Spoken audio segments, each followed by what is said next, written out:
All right, for project number 3, we are going to do what's called a tube sculpture. And I've never really done this project before, but this is replacing a project that is a little too difficult for us to do at home. So this is still kind of in keeping with the same idea, just with a little less tools involved. Okay. So the objective is for you to create an original sculpture using a paper towel tube, a cardboard rectangle, and painting inspiration from Frank Stella. Here are a few examples of what this project is going to look like. This is what it looks like without it being painted. These are examples of what it looks like after it's been painted. Okay, so let's talk about Frank Stella. Frank Stella is an American artist best known for his use of geometric patterns and shapes in creating both paintings and sculptures. Arguably one of the most influential living American artists, Stella's work utilizes the formal properties of shape, color, and composition to explore non-literary narratives. Abstraction didn't have to be limited to a kind of rectilinear geometry or even a simple curve geometry.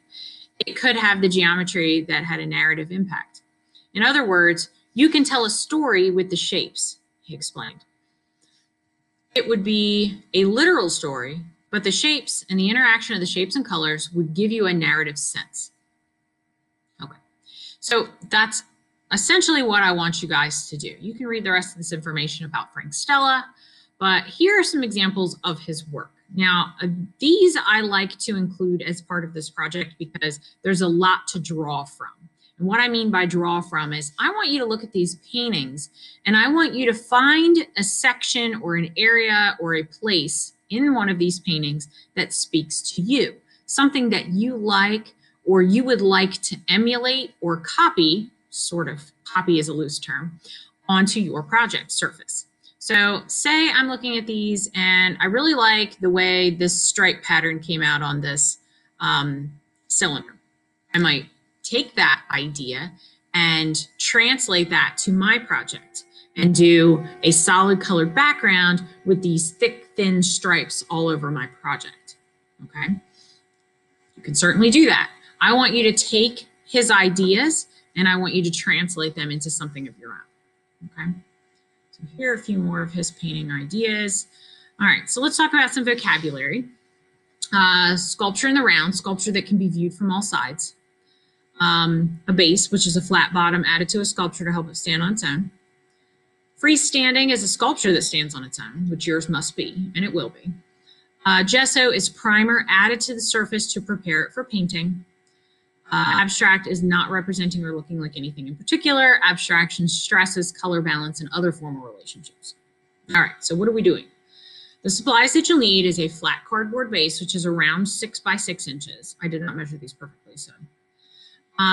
Cardboard tube or tubes. I included 1 paper towel tube and 1 toilet paper tube. You can use as many as you'd like, but understand the more you put on there, the heavier it becomes, and then the standing on its own might be an issue. I'm only requiring you to use 1 cardboard paper towel tube. If you want to add more, that's up to you.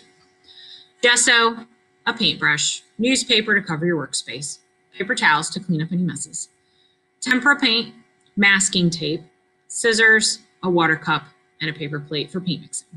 All right, steps. Using your cardboard tube, cut about 6 to 8 slits in the bottom, no more than 1 inch in length. Bend them upward and tape them down to the 6 by 6 cardboard piece. You may add a second tube somewhere if you'd like. Number 2, wet your hands in water and begin manipulating the tube to form it into an interesting shape, then let it dry.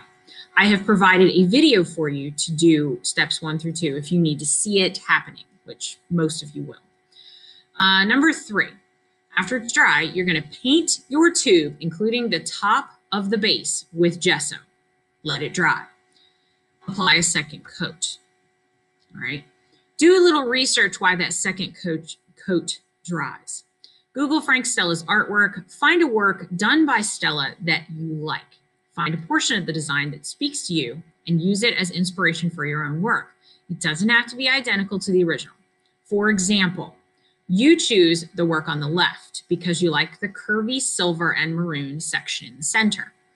But you use the idea to create the one on the right on your final sculpture. The ideas are similar, but not exactly the same. Number 5 says draw on your design and then paint it in. Make sure your design is neatly painted. I cannot stress that enough. And your line work is crisp. Okay. If you need a second coat anywhere, make sure that you do it neatly. Complete the critique sheet once your project is done. Okay.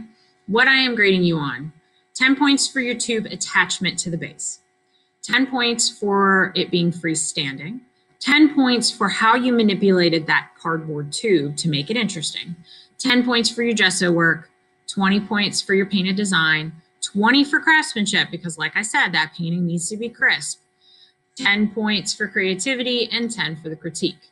All right, for submitting your work, this is kind of finicky. All right, number 1, complete the critique sheet, make sure you put your name on it, photograph it if you need to. Okay, that's step 1. Step 2, find a blank wall in your home or outside your home in a well-lit space to place the sculpture on the floor in front of.